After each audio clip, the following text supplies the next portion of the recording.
Hey, everybody. I'm Tami Kiekhaefer. I'm a licensed clinical social worker. And my name is Desiree Grimaldi. Welcome to Unguarded Minds podcast, where we talk about all the drama, trauma, and crazy things that life throws at you. Today, we have a special guest, Nicole Gaucher. And Nicole is a single mom of two who rediscovered herself and transformed her parenting through therapy, exercise, and personal development, and especially human design. This powerful self-awareness tool helped her understand her strengths, energy, and how to be the best mom for her children. Now she empowers other women and moms to do the same through this insightful approach. Welcome, Nicole. Hi, thank you so much for having me. I'm very excited to be here with both of you today and to share a bit about my story and how supportive human design has been through my journey. Excellent. Glad to have you. Thank you. So before we dive too deep into it, what do you mean by human design? I don't think I've ever really heard anybody approach it that way. So what exactly does that mean? Yeah, human design is a self-awareness system. It's gained a little bit more popularity in recent years, but it was really founded back in the 80s. And it's the synthesis of ancient philosophies with modern sciences. So it's basically like an enhanced and expanded version of astrology, if you will. So based on your time, date, place, and birth, we are able to pull up what is like your energetic blueprint. And it really gives insight into what some of your greatest strengths are, your innate gifts, as well as potential challenges that you might experience, and overall the energy that you can use to best operate in flow in life, to find alignment, to bring more ease and reduce resistance into your life. It can give us insights into the way that you are meant to make decisions, how you are meant to create aligned opportunities, and signposts for each of you who are, whether you're, on the right path, or maybe things that you can look towards to maybe be indicators that it's time to pivot. So it really provides a lot of insight into how you're energetically showing up in the world and how you can kind of use that to your advantage in a lot of different areas of your life.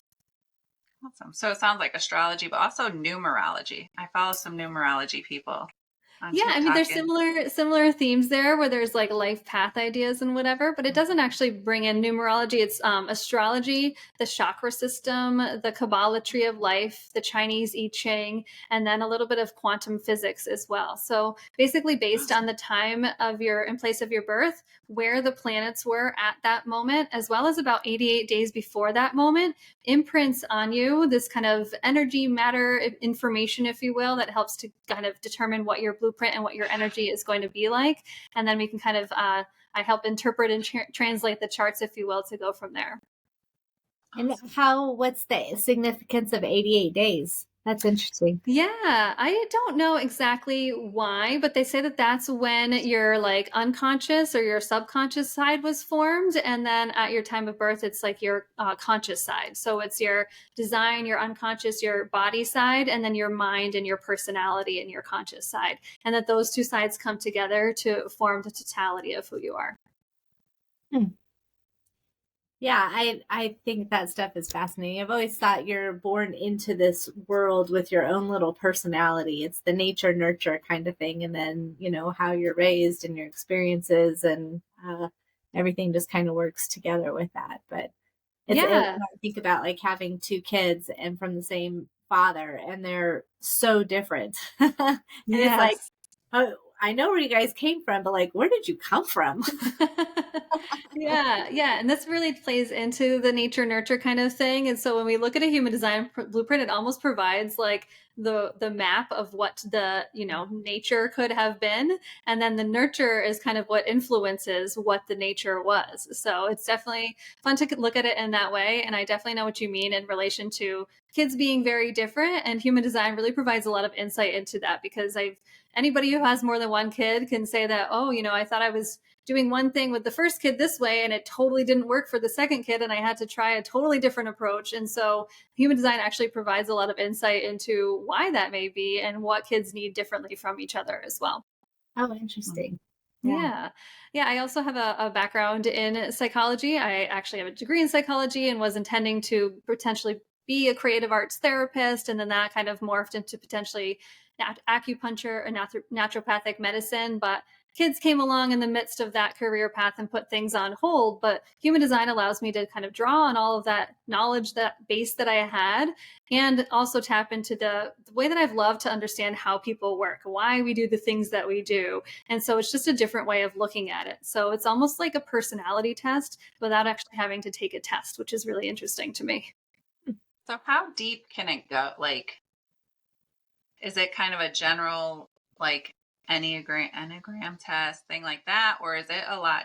Can you go a lot deeper into maybe like traumas and healing and stuff like that based on the data that you collect? Yeah, I think that it can definitely go a lot deeper than an Enneagram. I have like a vague idea of what the Enneagram is and what each of the 9 numbers mean, but I do not know like all the layers of it.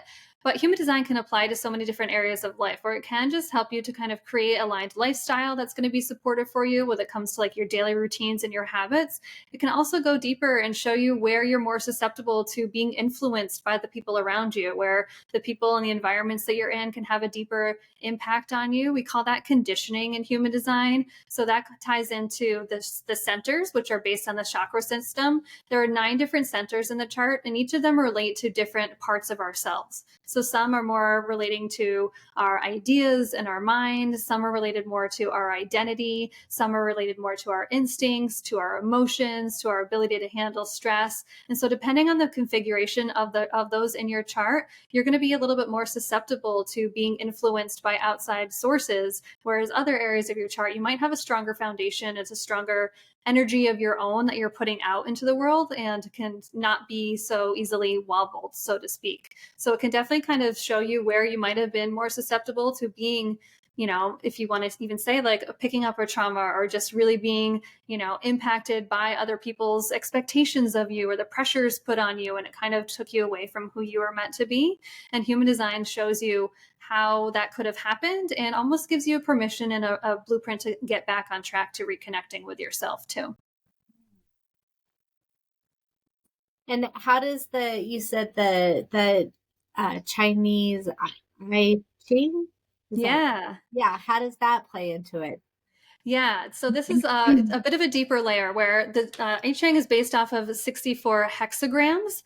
And so these 64 hexagrams carry these archetypal themes, these overall ideas or messages, and each of those are related to the gates in human design.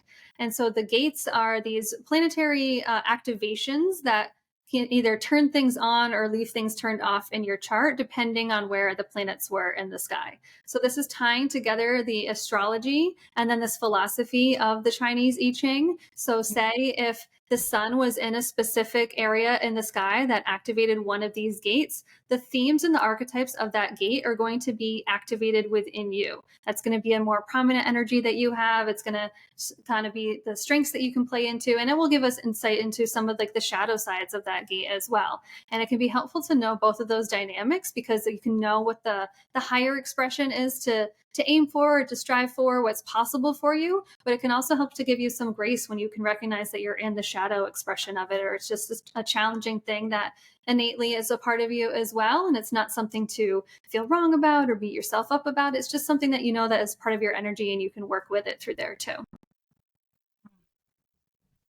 So how do you think, like, well, one, how did you get to this path? Like, I know you said you had your degrees and stuff, but I also know that you had mentioned having like some toxic relationships and becoming a single mom and stuff like that. So like, how did that lifestyle awareness and change bring you into this? And then how has this affected you in like your healing process and navigating like being a single mom and stuff? Yeah, these are great questions, and I will try to keep the story as concise as possible. But basically, as I was saying earlier, I had intended to go on to these graduate programs after finishing my degree. I did finish my degree a little bit later in life because I did a couple of years of college, decided I really wanted to shift directions into these more holistic approaches and not just to the arts therapy and psychology side of things, which took me to going to school for massage therapy. And in that process, I really got into energy healing, Reiki and all these other modalities as well. And was really looking at the person from a holistic perspective, where it was this mind and body and spirit connection. And so that's always been something that I've been really interested in, tying all the elements together. And so then I went back to finish my psychology degree, primarily to have the foundation to expand into either naturopathic medicine or acupuncture, and being able to help these people in a really dynamic way, and just providing like a holistic perspective of wellness. In between me finishing my degree and taking a brief pause to then go on to the graduate program, I was in a relationship. It was a very quick moving relationship, and we ended up engaged. And a couple months after engaged, I was pregnant with our daughter. And so all of the plans for potential grad school and these other degrees that I wanted to achieve were a bit put on hold, because we went to family planning, which then led to buying a house and then having another child. And in the process of this, in addition to putting my, plans on hold as far as my career goals, I really was trying to follow the expectations that I had thought society wanted for me as far as being a good mom. I had grown up with a lot of messaging of the good moms are always selfless. You put your kids first, you put your life on hold, and when they're older, then it's time for you to get back to your hopes and dreams. And so I really kind of played into this and was trying my best to make sure that my kids were the priority, at the same time also making sure that my relationship with their dad was a priority, and making sure that his career was moving forward, because I did want to be able to be home with my kids as much as possible. That's how I was raised. My mom worked in restaurants my entire childhood so that she could be home with us all day.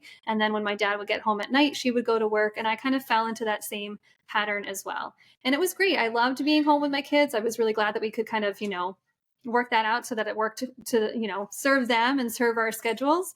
But ultimately, it wasn't really, all that I wanted to do as well. So I definitely had to kind of take a pause and think about what I wanted to do that was going to feel fulfilling for me also. And so that's when I started to get into, I discovered, actually was introduced to this idea of online fitness and nutrition coaching.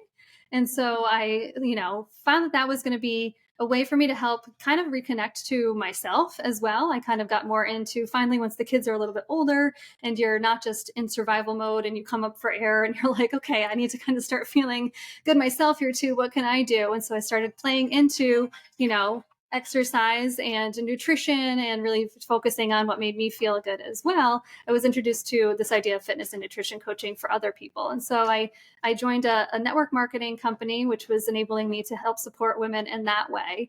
And I really liked the idea that I was helping to, help women prioritize themselves and their health and their wellness. But I was noticing as I was going through it that these women were coming to me and they wanted to change. They wanted support. They were looking for solutions, and I was providing the solutions and the support, and they still weren't able to make the changes, which then kind of brought me back to tapping into, the psychology and why are people the way that they are, and what can I do here to help them.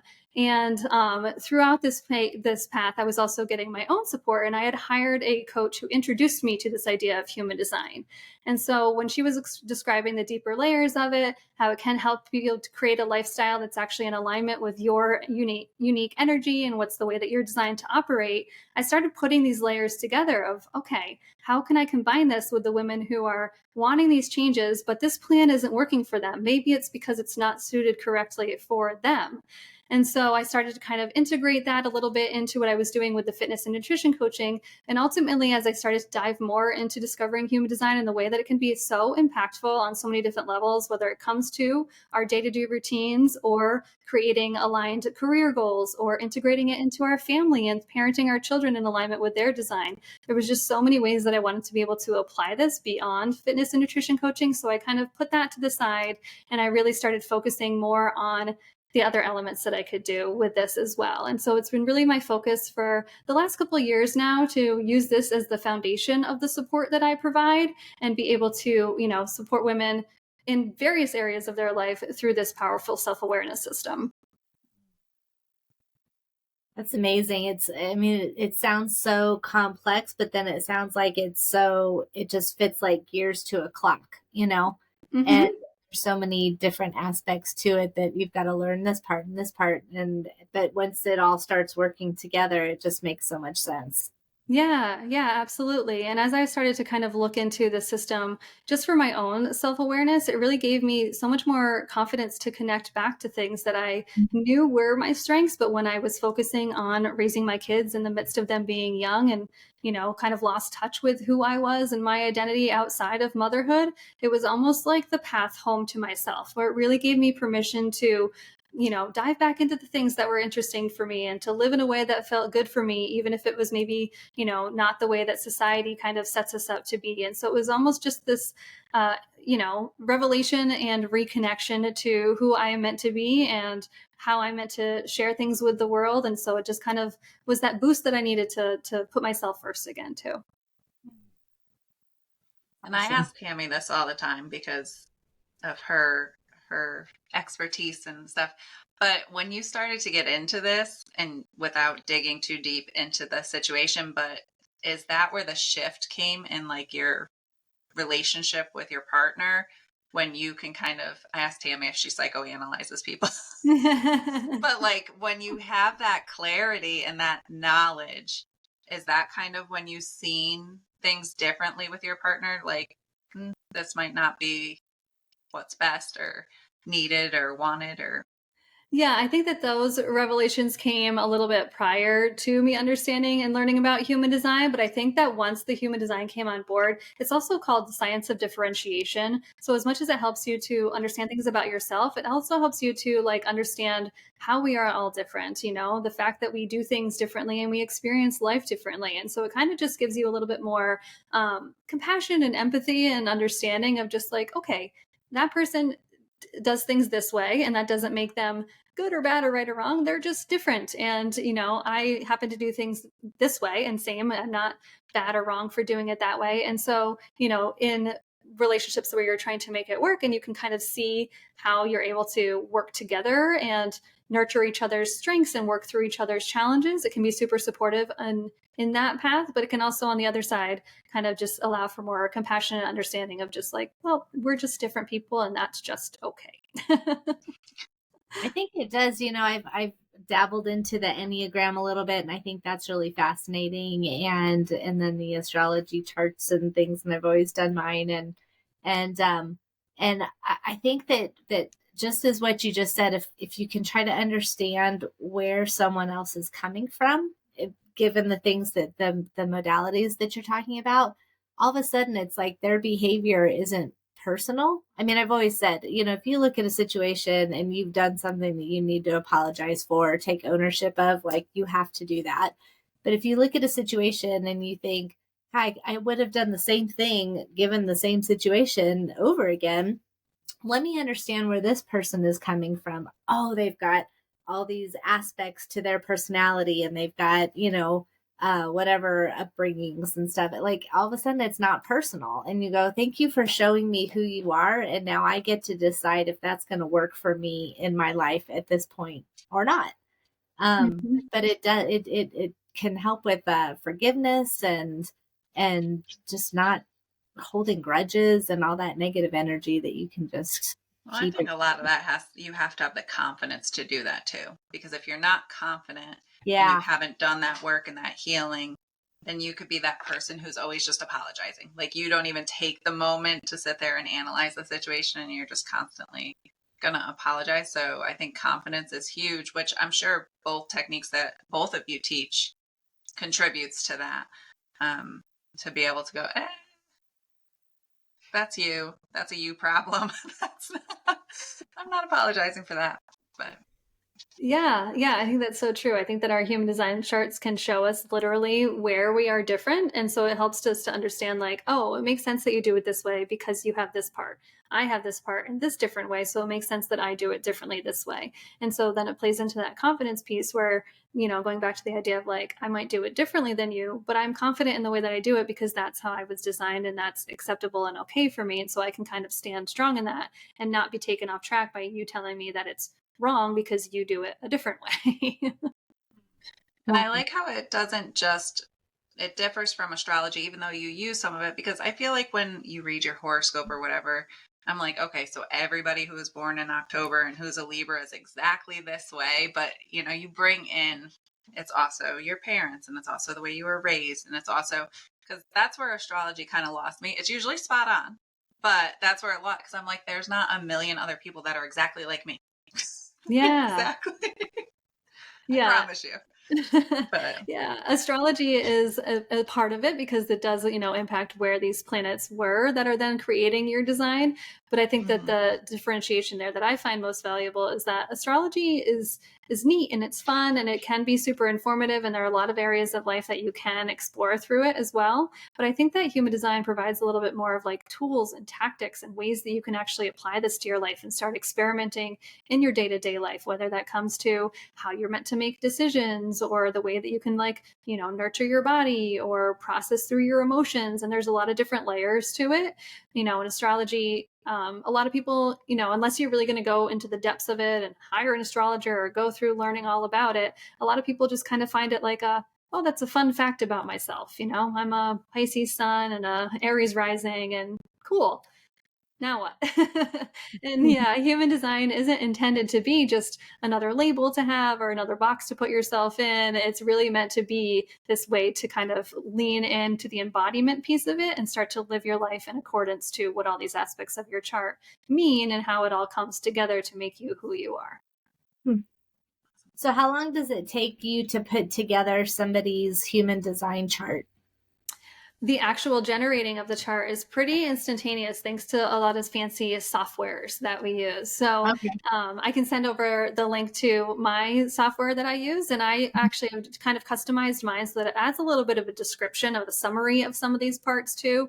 If you Google, human design chart generator or whatever, you will find a lot of different ways, but it's just going to kind of give you these shapes and numbers and lines and then these kind of terms that don't really mean anything. And my approach to human design is to make it approachable, to make it relatable and adaptable. So I've kind of translated all of this into real life language and given some summaries about what your different type means and the way to use your inner decision making process and things like that. So that when you pull up your chart through my tool, it actually kind of gives you a little bit of information about yourself. So you can kind of start looking at how it relates to you and what to do with it, as opposed to just like, oh, neat, look at all these shapes.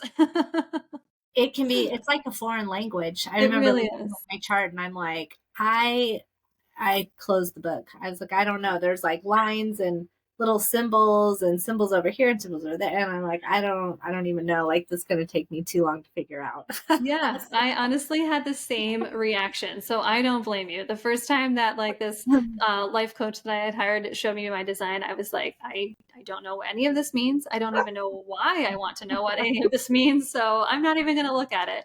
And then about a year later, it kind of started coming back into my world more frequently again. And I was like, okay, there's got to be something here. And that's when I really started to dig a little bit deeper and fully go into the depths of it to explore it. And then I was totally hooked after that. It is. It's fascinating. Yeah. Fascinating. Yeah. Yeah. So once you design a chart for somebody, like what else who do you work with? What do you offer them? Like, I know that you said that's instantaneous, but do you do like coaching? Do you do mentoring? Like what does it look like that you serve? Yeah, a couple of different options. I do primarily work with women and moms, and sometimes we are just focusing on the woman, and it is just kind of a self-discovery tool and an exploration process of wanting to know these things about herself and see herself on a deeper level. It often feels like a recognition and a permission slip when we're kind of going through the different parts of their chart, where maybe I'm putting language to things that they've always felt and known about themselves, but they didn't really know how to articulate it or why they felt that way. And so there's a lot of a sense of peace, of recognition of, oh yes, that makes so much sense. I do that. I do see myself that way. And even on the flip side, it's not always the positive aspects, but some of the challenges that they face too, which can allow them to kind of, go easier on themselves and know that not everybody's going to be good at everything. And you can work with the challenges that you have and focus on the strengths that you have. And so we do one-on-one sessions. Oftentimes I like to kind of build a strong foundation of your design because there are so many different layers to go into. We're really going to start with what's called type, strategy, and authority. So there are 5 different types. Each type has its corresponding strategy, and then there are different authorities, and that's the inner decision-making process. And so we'll talk about how to use those areas of your life. And then in a subsequent session, we would go through the 9 different centers and how those show up in the chart. And then a deeper layer would be all of the gates that are activated in their chart, going back to those archetypal themes and the high expression and the shadows of each of those. So it is a process to go through and really get into it. And I do like people to take time with it, because it can be like drinking from a fire hose if you want to try to get all of the information all at once. And it really is intended to be something that you're going to integrate into your life over time. So, have a session, we learn the foundations, you start to observe how you are in different situations, what feels good to you when you're experimenting with the ways that maybe are in alignment with your design that could be different than how you've been doing things. And it's this invitation to kind of play around with it and see what it feels good, and then kind of go into it deeper layer by layer. So sometimes people therefore will book into a longer term container with me too. A 6-week offering is what I'm currently running, where we do a session every 2 weeks. And in between there, I really have this in your pocket support where we have voice messaging and text messaging as you're going through your life to be like, all right, this is coming up for me. How does this relate to my chart? I tried to implement this new sleep routine, but it doesn't really feel right. What tweaks can I make? So little ways that I'm supporting them in the process of living in alignment with their design. So that's kind of the offering that I do for just an individual woman. And then I also have parenting focused sessions where I would be looking at the mom's chart as well as the children's chart, seeing what the dynamics are between them and how the mom may be, impacting the child, and the child can be influencing the mom, and being able to help them navigate that as well. And similarly, I also have a longer term container with support for that also. And I do parent partnership charts as well. So kind of, it could, traditionally be like a, spousal situation, but additionally, if you wanted to, work through with your best friend or your business partner or whoever it could be, and look at the dynamics of your charts to see how you can support each other, how you can, leverage somebody else's strengths and maybe not have somebody else doing something that's not best for them, being able to strengthen your communication styles and understanding each other in this way too. So a lot of different ways that I work with it, but it's typically either a one-on-one session, one at a time, or about a 6-week container with that support in between the sessions as well. And we have all those links, so we're definitely going to put that below in the description so everybody can find you and all of that. With children, I mean, I'm sure like if you're doing the parent and the child, that'll kind of guide you potentially on what parent, because we always hear about gentle parenting, and I'm like, you need gentle kids for gentle parenting. I don't have that, so we just do a lot of yelling. So my daughter just turned 16 today, but I remember when she was like, everybody said worry about the teenage years, and I'm like, the preteens were the worst. She's an angel now that she's a teenager. But I remember one time I'm like, I yelled for her 7 times, and like then I lost it and I started screaming. I'm like, why am I calling you and you're not answering? And she came out, she goes, what is wrong with you? I said, I've called you 7 times. She goes, it was 12. So you were counting? You were sitting there counting. You heard me every time. So I don't have gentle kids. So all that to say, does this kind of guide you based on them and then based on you, like how to bridge, I guess, that communication or that teaching or, all of that with the parenting one? Yeah, it definitely can. I mean, there's still an element where kids are going to be kids, preteens are going to be preteens. It's not going to, totally make it completely smooth sailing every step of the way. But it does definitely give you a different approach to approach different kids in different ways, depending on how they need things differently. So, I have my oldest daughter is a little bit more easygoing. She kind of, can be a little bit more helpful more quickly than my son loves to kind of just make everything as difficult as he possibly can.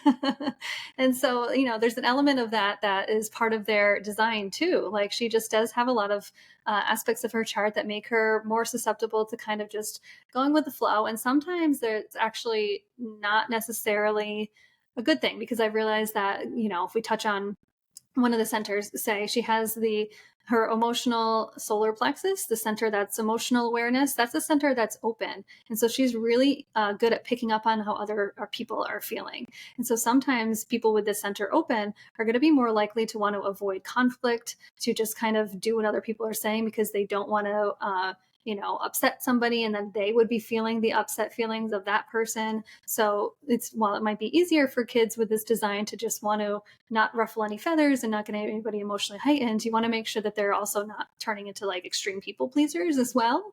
And so, it's like a pro and a con situation. And so it's just been important to have that awareness so that as I'm, approaching her in a certain situation, I know that she's going to pick up on my emotions if I'm super heightened. Whereas my son, he has the center defined. And so his emotions are already big and loud. And if he's, not thrilled about something, you are going to hear about it. He also has part of his chart that's known as the channel of struggle. And people with this channel defined really just, especially at a young age, when they're not using this to the advantages that it can be later in life, they will want to fight about everything. Everything is just going to be a struggle. Later in life, these are the people who are, the ones that are going to be fighting for the causes, the injustices of the world. They will stand up to the powers that be and say, no, this is wrong.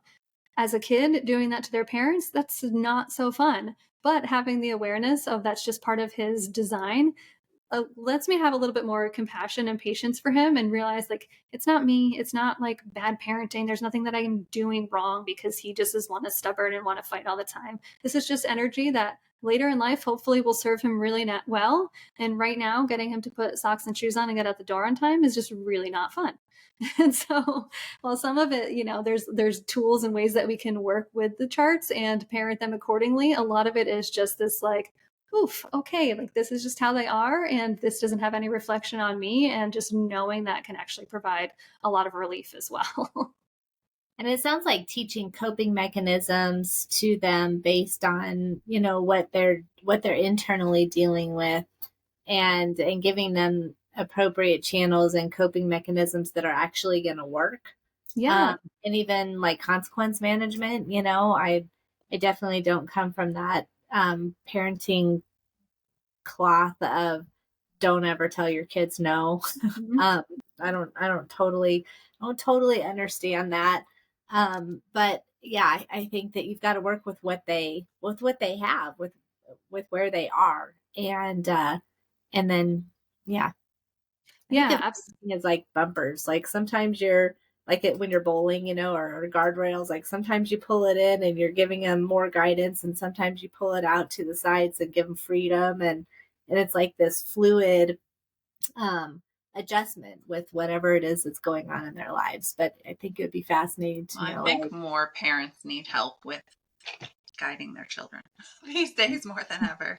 Yeah, and I think that it's great that there's movements like, you mentioned the gentle parenting movement, and I do think you need gentle kids for gentle parenting, but there is a lot of, ideas of even just conscious parenting or intentional parenting. And that's where I feel like human design really fits in as well too, because you're actually going in with open eyes or a different viewpoint of, how your kids need to be supported, the way that you can actually use this to your advantage and to their benefit to support them for who they are. It kind of gives you the ideas of what the bumpers maybe need to be and how to kind of navigate them to continue. We all want kids who are going to feel connected to who they are and continue to grow into who they're meant to be. And so this kind of gives you that idea of what's possible for them and be able to work with them on that way, and being able to approach them with intention and awareness as opposed to just winging it, which is what most people were doing, and trying to figure it out based on how we've been parented before, whether that worked for us or it didn't, and we want to do things similarly or not at all like our parents did. All the books that are out there, just other society's expectations from us, and those can all have their own value in a way, but when you're then able to kind of see differences that maybe specifically your kid needs, it just makes it that much more impactful too. And you hear all the time, well, I'm doing it so much better than my parents did, but I don't know, as a parent, I'm sure I mess up every day.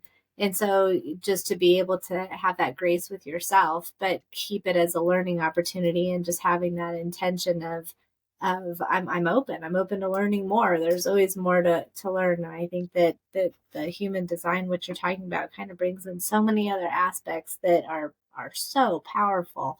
So Yeah. it sounds very cool. Yeah. So do you work with people like on Zoom, or like if they were to reach out to you, you can do all of this remote, I'm assuming?